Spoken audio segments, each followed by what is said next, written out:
पाहतोय आज दोन आरोपींना संतोष देशमुख यांच्या हत्येप्रकरणी अटक करण्यात आलेली होती। त्यांना केज मधल्या उपजिल्हा रुग्णालयामध्ये आणलेलं होतं। त्यांची वैद्यकीय चाचणी झालेली आहे आणि आता पोलीस त्यांना घेऊन निघालेले आहेत। थोड्याच वेळात त्यांना कोर्टामध्ये दाखल केले जाणार आहे। या क्षणाची महत्त्वाची दृश्य आपण झी 24 तासवर पाहतोय। केज उपजिल्हा रुग्णालयामध्ये या दोन्ही आरोपींना वैद्यकीय चाचणीसाठी आणण्यात आलेलं होतं आणि आता ही चाचणी झालेली आहे आणि त्यानंतर काही वेळानं त्यांना आता कोर्टामध्ये नेलं जाणार आहे। कोर्टामध्ये या संदर्भातले पुरावे पोलीस देतील आणि अधिकाधिक या आरोपींची कोठडी आपल्याला मिळावी यासाठी प्रयत्नशील असतील। त्यामुळे आता कोर्ट या संदर्भात काय निर्देश देतं हे पाहणं महत्त्वाचं ठरणार आहे। 3 आरोपी मोकाट होते, त्यापैकी दोघांना पोलिसांनी अटक केलेली आहे। उपजिल्हा रुग्णालयामध्ये त्यांना आणण्यात आलेलं होतं।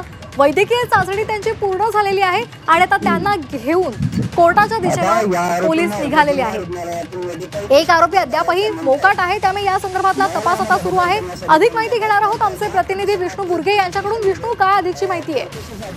आता त्यांना केजच्या जिल्हा रुग्णालयामध्ये जे आणण्यात आलेलं होतं त्यांच्यावरती आता जे आहे वैद्यकीय चाचणी करण्यात आलेली आहे आणि त्यानंतर आता त्यांना कोर्टात हजर केलं जाणार आहे। खरं तर दोघांना आणि तिसरा एक आणखीन आरोपी आहे त्या ठिकाणी आल्याचं समजतंय आणि तो जो आहे तो ज्या दिवशी संतोष देशमुख यांची हत्या झाली होती त्या दिवशी सुदर्शन घुले आणि जे इतर मंडळी आहेत त्यांना लोकेशन देण्याचं काम करत असल्याचा संशय आहे तो समोर येत आहे।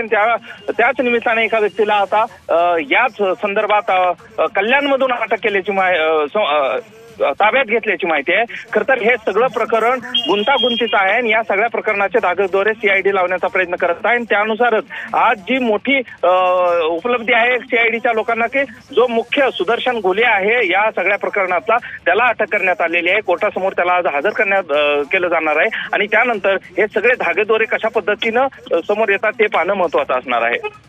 अगदी धन्यवाद विष्णू आपण दिलेल्या माहितीसाठी। तर 25 दिवसांपासून या सर्व आरोपींचा शोध सुरू होता आणि त्यातल्या दोघांना अटक करण्यात पोलिसांना यश आलेलं आहे।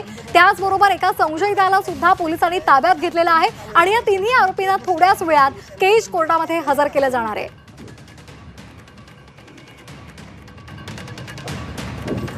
ही दृश्य आपण पाहतोय रुग्णालयातून आता केज न्यायालयाकडे घेऊन या आरोपींना पोलीस निघालेले आहेत।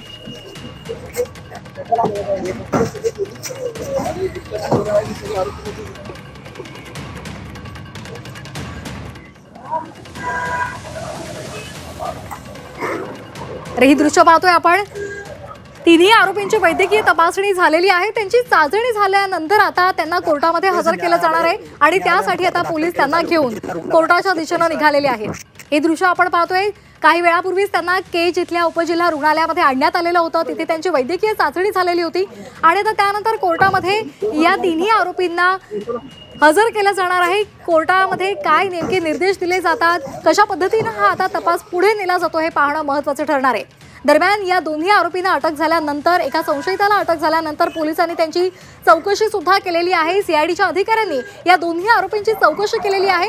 त्या चौकशीत नेमकी काय माहिती पोलिसांच्या हाती लागलेली आहे हे पाहणं महत्त्वाचं ठरणार आहे आणि तीच माहिती पोलिसांकडून कोर्टामध्ये सादर केली जाणार आहे आणि त्यानुसार त्यांना किती कोठडी द्यायची, किती दिवसांची पोलीस कोठडी द्यायची, की सीआयडी कोठडी द्यायची, की न्यायालयीन कोठडी द्यायची या संदर्भात कोर्ट निर्देश देईल।